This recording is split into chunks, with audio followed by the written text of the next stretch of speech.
은혜 주시니 감사합니다.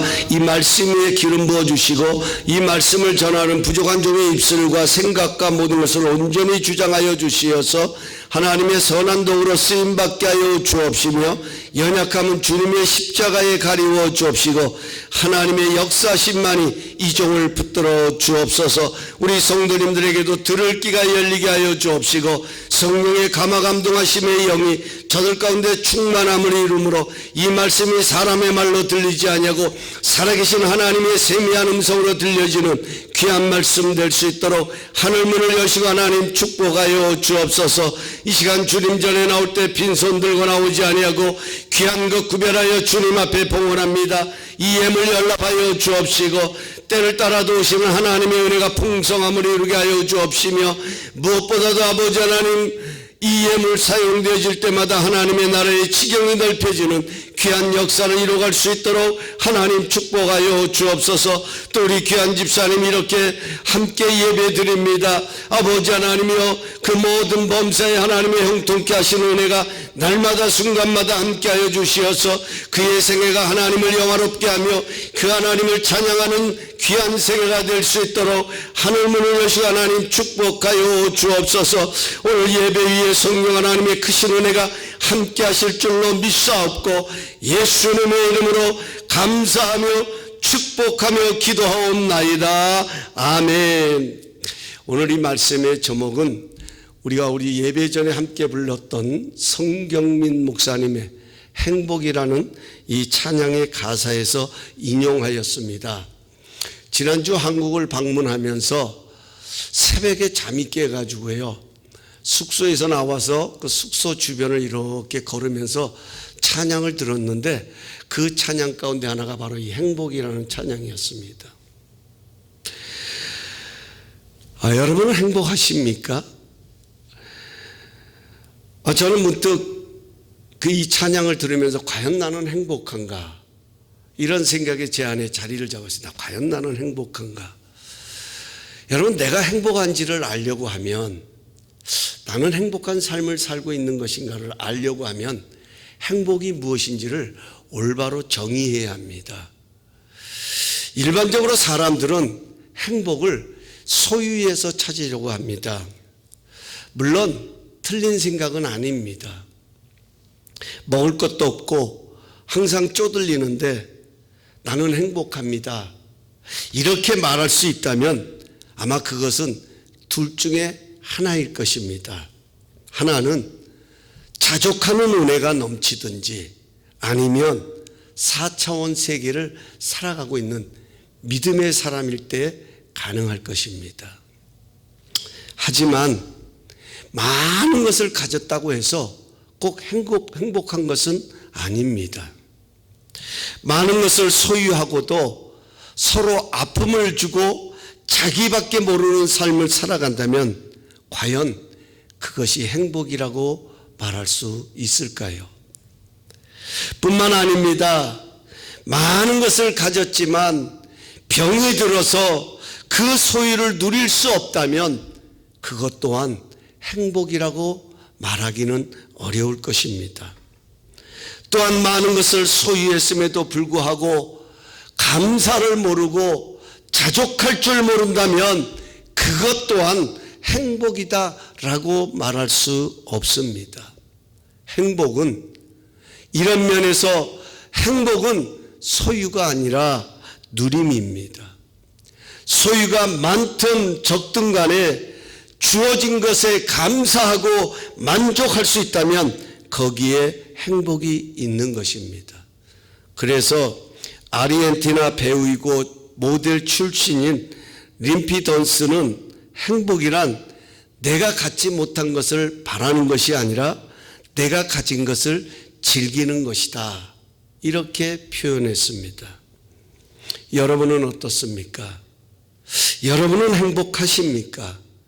여러분은 주어진 것에 감사하며 행복을 누리고 있습니까?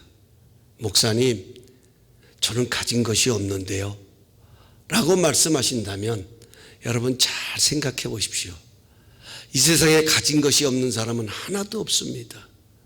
생명이 주어져 있고요, 기본적으로 건강이 주어진 사람도 있고요.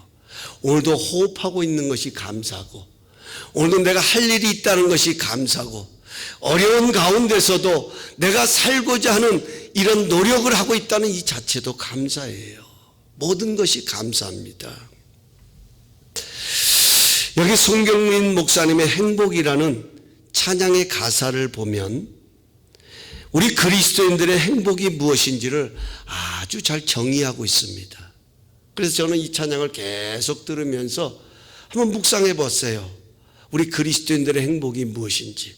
그리고 그 답을 이 찬양의 가사 속에서 찾았습니다. 첫 번째로요, 우리 그리스도인들이 이 땅에서 누리는 행복은 무엇일까?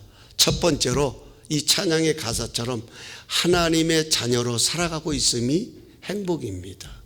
하나님의 자녀로 살아가고 있음이 행복이다는 거예요. 오늘 이 본문을 보면서 저는 하나님의 자녀로 살아간다는 것이 얼마나 큰 행복인가 다시금 깨닫게 되었습니다. 오늘 이 본문의 배경은 하나님께서 에스겔을 환상 가운데 마른 뼈가 가득한 골짜기로 데리고 가셨습니다. 생기가 떠난 지 오래되어서 말라버릴 대로 말라버린 그런 뼈들이 바로 마른 뼈입니다. 그 뼈를 환상 가운데 보여주시면서 에스겔에게 하나님은 이 뼈들이 능히 살 수 있겠느냐고 물으셨습니다. 에스겔이 보기에는 도무지 답이 서지 않는 것입니다. 에스겔의 눈으로 보기에는 생기가 떠나버리고 말라버릴 대로 말라버린 생명의 기운을 찾아볼 수 없는 이런 마른 뼈가 다시 살아난다? 이거는 도무지 답이 없는 것입니다.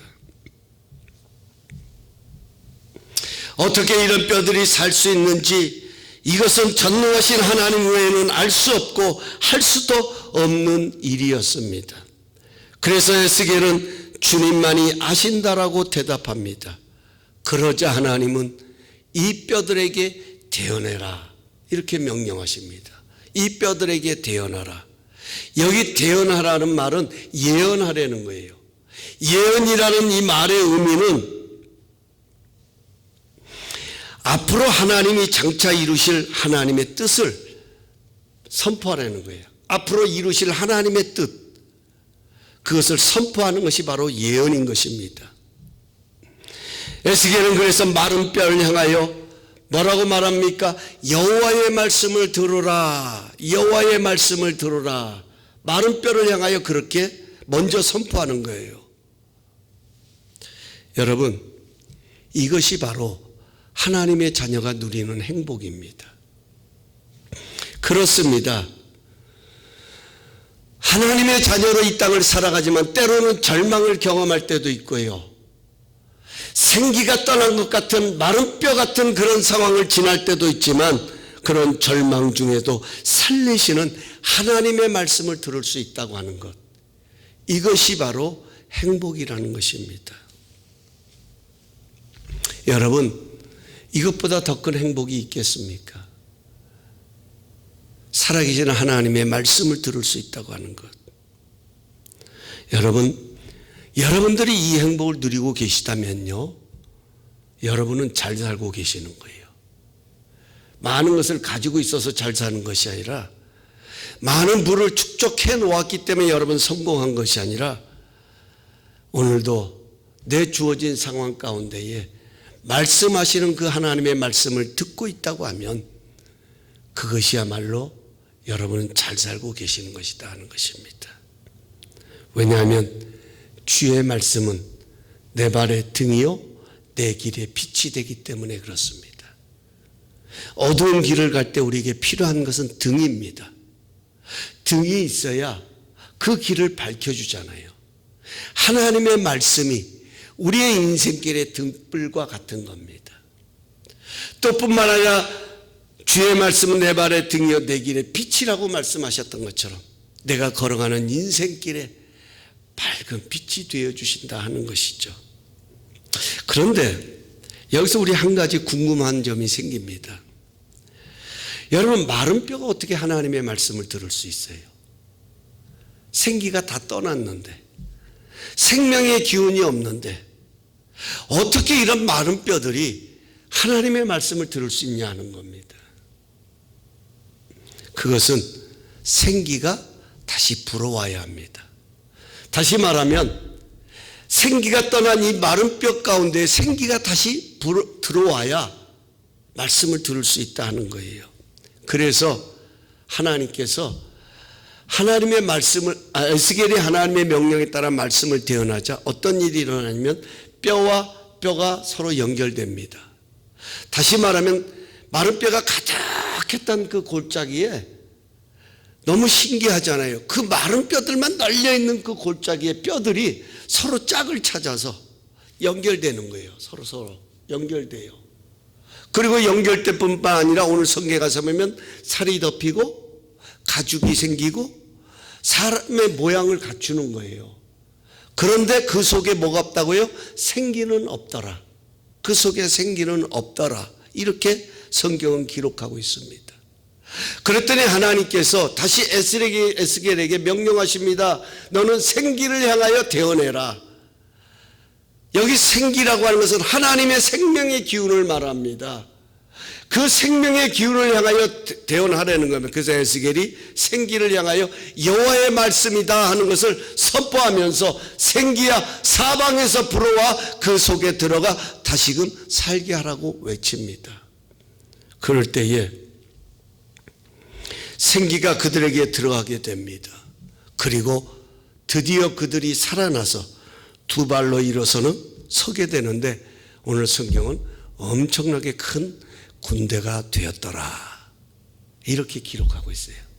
더 놀라운 사실은 하나님께서 이 역사를 이루시자마자 에스겔에게 이렇게 말씀하십니다. 이 마른 뼈들이 이스라엘 족속이다. 다시 말하면 앞으로 이스라엘 족속이 누릴 행복과 은혜가 바로 이것이다. 이렇게 에스겔에게 말씀해 주는 거예요. 그래서 에스겔로 하여금 이스라엘 백성들에게 이것을 선포하도록 하나님께서 그 일을 지금 이루어 가시는 장면이 오늘 본문의 내용입니다. 사랑하는 성도 여러분, 그렇습니다.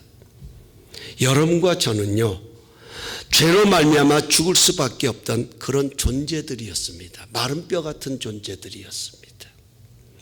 하나님의 뜻을 거역하고 떠남으로 영적으로 말라버릴 대로 말라버린 마른 뼈 같은 존재였습니다. 하지만 하나님은 이런 인생들을 포기하신 것이 아닙니다. 하나님과 영적으로 교통이 끊긴 이 세상에 하나님의 생명을 지닌 예수 그리스도를 보내주시어서 하나님의 생기가 다시금 불어오게 하셨습니다. 그래서 지금도요, 하나님의 말씀이 선포되어지면 뼈와 뼈가 연결되어지는 그런 역사들이 일어납니다. 다시 말하면 내 안에서 그 말씀이 깨달아지길 시작하고 그 말씀이 내게 들려지는 말씀으로 들려지길 시작하는 거예요. 그럴 때에 예수님의 생을 통한 생기가 우리 안에 들어오게 되면 살아나는 거예요. 삶이 변화되는 거예요. 역사가 일어나게 된다 하는 것입니다. 그래서 요한복음 1장은 누구든지 그를 믿고 영접하는 자마다, 저를 믿는 자마다 하나님의 자녀가 되는, 영접하는 자, 곧 그 이름을 믿는 자들에게는 하나님의 자녀가 되는 권세를 주셨다. 이렇게 말씀하십니다. 여러분과 저는 하나님의 자녀된 권세를 누리며 살아가는 것, 이것이 바로 행복입니다. 그래서 우리가 기도할 때도 예수 그리스도의 이름으로 기도하잖아요. 예수님의 이름으로 기도하잖아요. 이게 행복이에요. 여러분, 이것이 이 땅의 그리스도인들이 살아가는 행복이라는 거예요. 예수 그리스도 외에는 우리에게 생명의 기운을 줄 수 있는 길은 없다 하는 겁니다. 성령님도, 예수님을 대신하여 보혜사 성령님도 우리 가운데 오셔서 그 예수님께서 행하셨던 생명의 기운을 우리 속에 불어넣어 주시는 분이 바로 성령님이세요. 그래서 우리는 지금도 예수의 이름으로 기도하는 겁니다. 뿐만 아니라 우리가 넘어졌을 때도 내 힘으로 일어서는 것이 아니라 예수의 이름으로 일어서는 거예요. 그분이 주시는 힘을 의지해서 예수의 이름의 능력으로 우리는 일어선다 하는 것입니다. 무엇을 하든지 어떤 상황에 있든지 생기의 근원이신 예수님의 이름으로 행합니다. 예수님 안에 있는 생명의 능력을 힘입고 다시 일어서는 것입니다. 어려운 일을 당할 때도 우리는 예수의 이름을 의지하여 당당히 넘어서는 것입니다.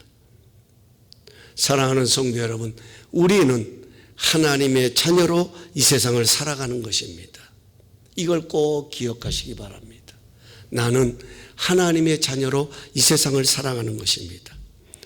바꿔서 말하면 세상이 줄 수 없는 하나님만이 주시는 능력을 맛보며 다시 살아나는 것, 이것이 바로 우리 하나님의 자녀들이 누리는 행복이다 하는 것입니다.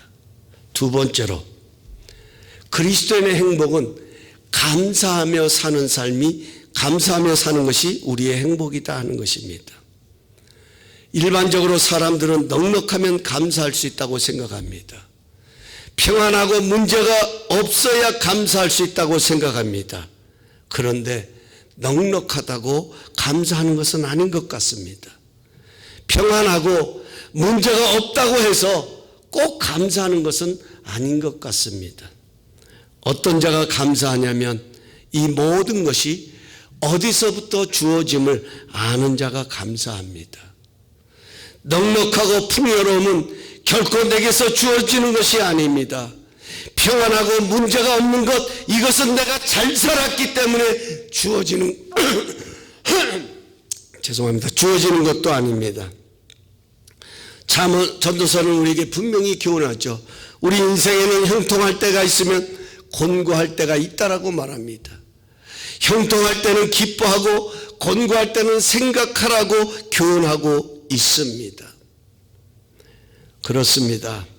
가진 것이 적어도 감사할 수 있는 것은 이 작음 속에도 하나님의 은혜가 있기 때문에 그렇다는 것입니다.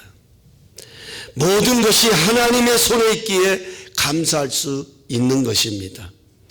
당장은 두렵기도 하고 염려가 되기도 하지만 그럼에도 감사하면 하나님의 손길이 보이기를 시작한다 하는 것입니다. 감사는 하나님의 뜻입니다. 범사에 감사라. 이것이 예수 그리스도 안에서 너희를 향하신 하나님의 뜻이라고 말씀합니다. 여러분, 왜 우리가 범사에 감사하는 것이 하나님의 뜻일까요? 감사는 모든 것이 하나님의 손에 있음을 믿는 믿음의 행위이기 때문에 그렇습니다. 이 믿음을 가진 자가 감사하는 거예요. 상황을 보고 감사하는 것이 아니라 하나님의 능력을 보고 감사하는 것입니다.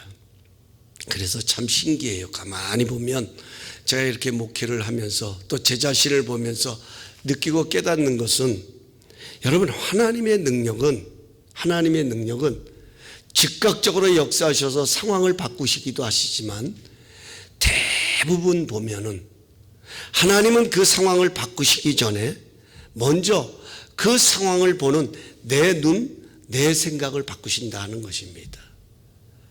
상황에 대한 해석을 새롭게 하는 거예요. 쉬운 예로 참 어렵고 나를 힘들게 하는 그런 아픔과 고통이 올 때 얼마나 원망스럽고 불평스럽습니까?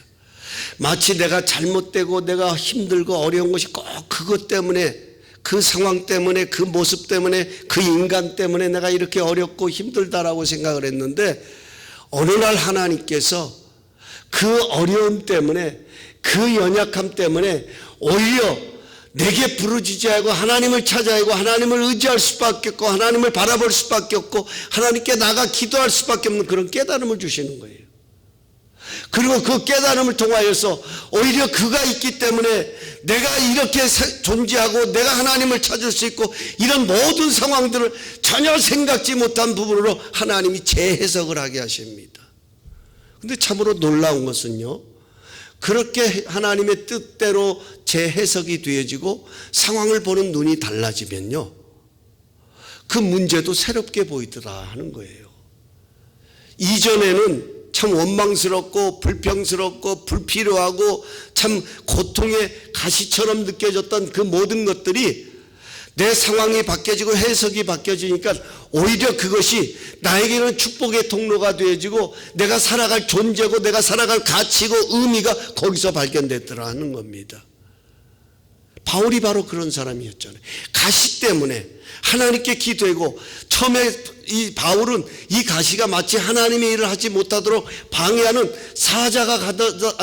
사단의 사자가 가져다 주는 것으로 생각했다니까요. 여겼다고요. 그래서 하나님께 나가 기도했는데 하나님 뭐라고 말씀하시냐면 내 은혜가 내게 족하다. 아니, 세상에 가시가 은혜래요. 지금 이 가시가 은혜로 주어진 거라는 거예요. 이게 바울이 얼마나 놀랬겠습니까?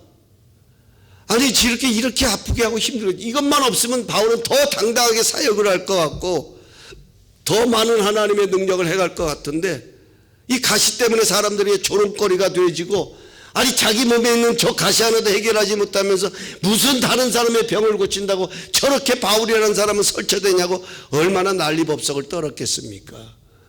그런데 하나님은 내 은혜가 내게 족하다. 이게 은혜래요. 바울이 이게 하나님의 은혜라고?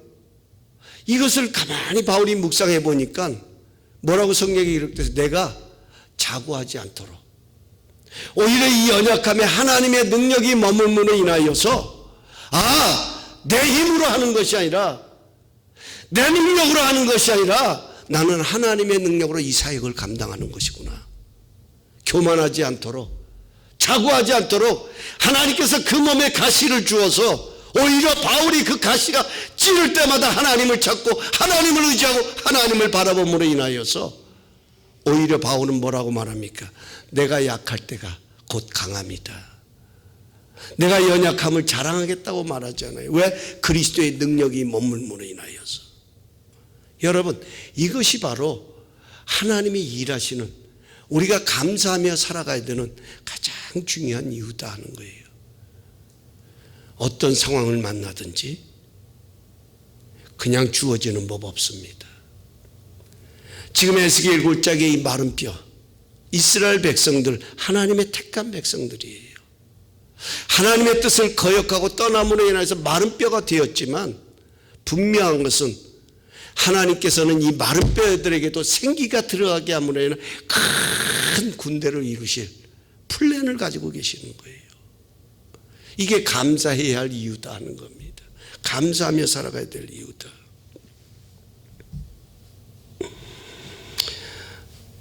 저는 이 삭개오라는 사람을, 우리 성경에 가서 보면 삭개오가 나오잖아요. 뽕나무 위에 올라갔던 삭개오. 이 삭개오를 생각할 때마다 참 감사한 것이 있어요. 그 삭개오의 이야기를 보면, 삭개오의 직업은 세리지 않습니까? 세리라는 것은 세금을 걷어들이는 세무서 직원입니다. 오늘날로 말하면. 오해는 하지 마세요. 또 세무서 직원들이 다 나쁘다는 게 아니라 이 예수님 당시에 세리들은 참 부정을 많이 저질렀어요. 왜냐하면 로마가 통치하고 있었기 때문에 그 당시에 이제 세리들은 그 지역에 있는 유대인들의 세금을 걷어다가 로마에다가 바치는 것을 역할을 이 세리들이 했습니다. 그러면 정상적으로 자기 동족이잖아요. 같은 동족이고 같이 어려움을 겪고 있으면 될 수 있는 대로 도와주는 입장이 돼야 되는데, 이 걷어들여야 되는 세금에다가 플러스 알파를 해가지고서는 많은 부를 축적한 사람들, 이들이 바로 세리였습니다. 그래서 당시에 유대인들에게는 절대로 상종하지 않고 멀리 해야 될 두 가지 직업이 있었는데, 하나는 창녀예요. 창녀, 몸을 파는 창녀. 또 하나는 세리였습니다.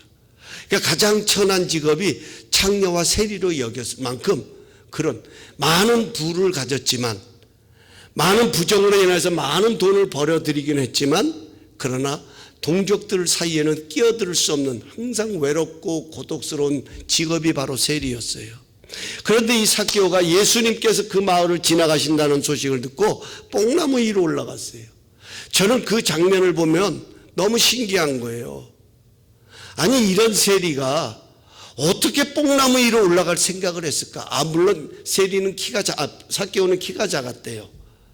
그래서 많은 사람들이 그 예수님을 보려고 둘러싸고 있었기 때문에 예수님을 볼 수 없어서 뽕나무로 올라갔었다, 그렇게 설교를 하기도 하고 또 저도 어려서부터 그렇게 배워왔어요. 키가 작아서 뽕나무 위로 올라갔다.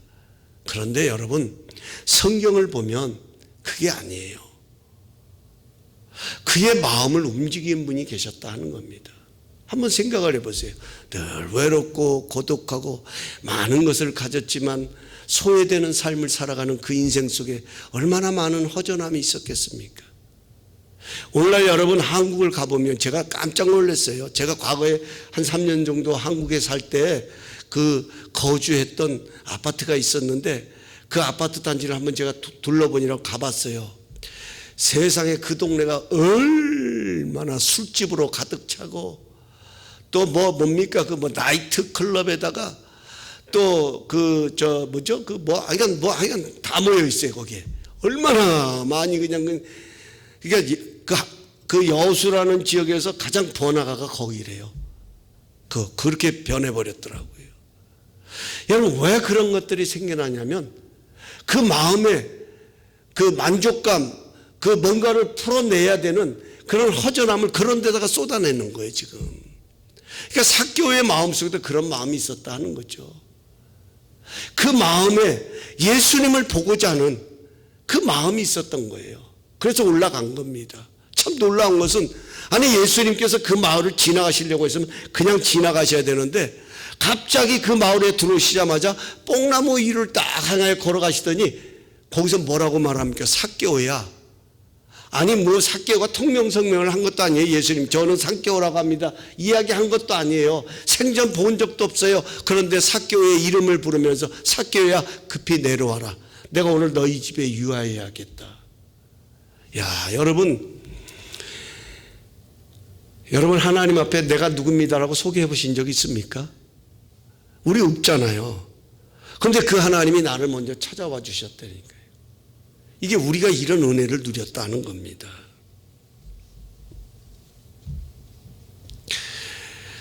여러분, 참 저는 이걸 보면서 우리에게는 그때 때를 따라 주시는 은혜가 있구나 하는 것을 경험하게 돼요. 깨닫게 돼요. 제가 이제 나이가 60이 넘었습니다. 60이 넘다 보니까요, 이제는 좀 더 깨달아지는 것이 뭐냐면 우리에게 가장 중요한 복 중에 하나가 그때 주시는 복을 누리며 사는 것이다 하는 겁니다. 하나님의 축복은 도매금이 아니에요. 한번 주시고서는 자 이걸 평생 읊어먹고 누리며 살아라 라고 복 주시는 하나님이 아니다 하는 겁니다. 무슨 금고에다가 복을 쌓아놓고 자 이게 네가 평생 누려야 할 복이다 이렇게 하시는 분이 아니다. 하나님은 항상 우리와 함께 하십니다. 우리와 동행하십니다. 우리의 삶 가운데 함께 하시면서 그 상황 그 모습 그때마다 주시는 은혜가 있고 축복이 있다 하는 거예요. 아멘 해보세요. 이게 우리가 감사할 이유입니다. 감사하며 살아갈 이유. 제가 가만히 보니까요 정말 그래요. 10대에 누릴 복이 있고 20대에 누릴 복이 있고 30대에 누릴 복이 있고 40대에 누릴 복이 있고 50대에 누릴 복이 있고 60. 제가 어제 그제군요. 금요일 날 저는 이번에는 이제 이렇게 강단 사역은 말씀 전하는 사역은 안 하려고 했는데 그냥 인사자 문자를 드렸더니 꼭 와서 만나고 가야 된다고. 그래가지고 그냥 이번엔 가면서 양복도 준비 안 해갖고 왔는데 할 수 없이 그냥 남방 하나 입고 가서 설교를 하면서 제가 이 말씀을 드렸어요. 우리 때를 따라 도우시는 은혜가 있다. 살아보니까 그래요. 10대 여러분 60대가 돼가지고 20대 누려야 할 그런 젊은 청춘을 누린다면 그게 복입니까? 아니요, 그 복 아닙니다. 그건 너무 젊다고 좋아할 게 아니고요, 너무 왕성하다고 좋아할 게 아니에요. 그때마다 주시는 복이 있어요. 10대에 누릴 복이 있고 20대에 누릴 복이 있고 30대에 누릴 복이 있고 40대, 50대, 60대 저같이 60대가 되면 누려야 할 복이 있어요. 뭡니까? 여러분 60대가 되면 이제는 모든 인생을 정리하면서 리타이어 하면서 그렇잖아요. 사람들이 그런 걸 준비하듯이 그렇게 누려야 할 복들이 있잖아요. 그러니까 우리는 그런 복을 누리며 살아가야 되는데 그게 바로 하나님의 은혜, 하나님의 손길 아래 있다 하는 겁니다. 그래서 우리는 감사합니다. 화려하지 않아도 가진 것이 적어도 감사하며 사는 삶, 이것이 바로 행복입니다. 긍휼에 풍성하신 하나님의 은혜를 생각하며 가진 것이 적어도 때를 따라 도우시는 하나님의 은혜를 생각하며 감사하는 삶, 이것이 바로 우리 그리스도인들의 행복이다 하는 것입니다. 마지막 세 번째로 적은 힘이라도 나누며 사는 것이 행복입니다. 적은 힘이라도 나누며 사는 것이 행복이다. 여기 가서 보면 마른 뼈가 살아나자 큰 군대가 되었습니다. 여러분, 이 마른 뼈가 어떤 뼈였습니까? 여기저기 흩어져 있던 정말 연약하고 볼품없는 뼈였습니다. 이런 마른 뼈에 하나님의 말씀을 대언하자 뼈와 뼈가 연결됩니다. 살이 덮여집니다. 생기가 불어와 그 뼈에 들어가니 비로소 큰 군대가 되었습니다.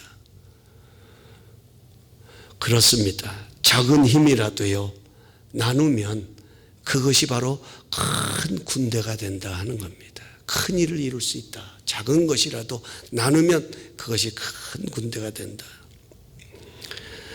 여러분, 내가 가진 것이 적어도 나누기를 시작할 때 거기에 하나님의 생기가 불어오는 거예요.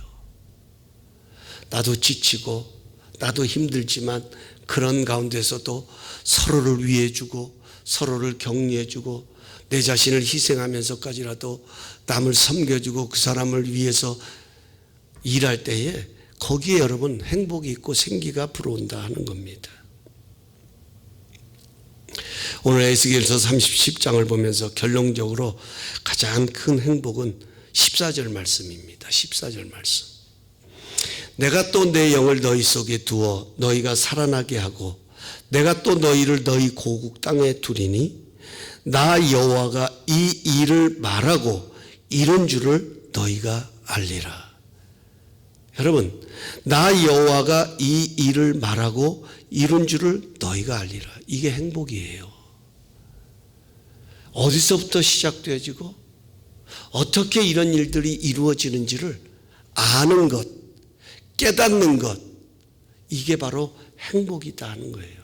가장 큰 축복, 가장 큰 행복. 하나님이 하셨습니다. 여러분, 이 말처럼 귀한 게 어디 있어요? 하나님이 하셨습니다. 하나님이 하셨습니다. 하나님 때문입니다. 하나님이 이루셨습니다. 이것이 바로 우리의 행복이고 우리가 누려야 할 가치다 하는 것입니다. 우리 모두 하나님의 자녀로 살아가고 있음에 감사하고 작은 힘이라도 나누는 그런 행복한 삶을 통해 하나님의 선하심을 맛보는 그런 행복한 성도님들이 될 수 있기를 간절히 바라면서 우리 행복 찬양 한 번만 더 했으면 좋겠어요. 행복.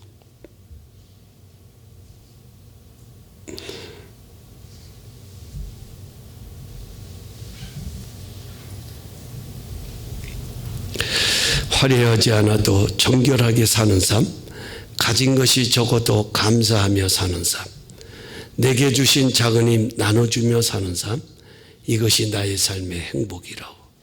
눈물 날 일 많지만 기도할 수 있는 것, 억울한 일 많으나 주를 위해 참는 것, 비록 짧은 작은 삶, 주 뜻대로 사는 것, 이것이 나의 삶의 행복이라오. 우리 가사를 되새기면서 우리 한번 찬양하십시다.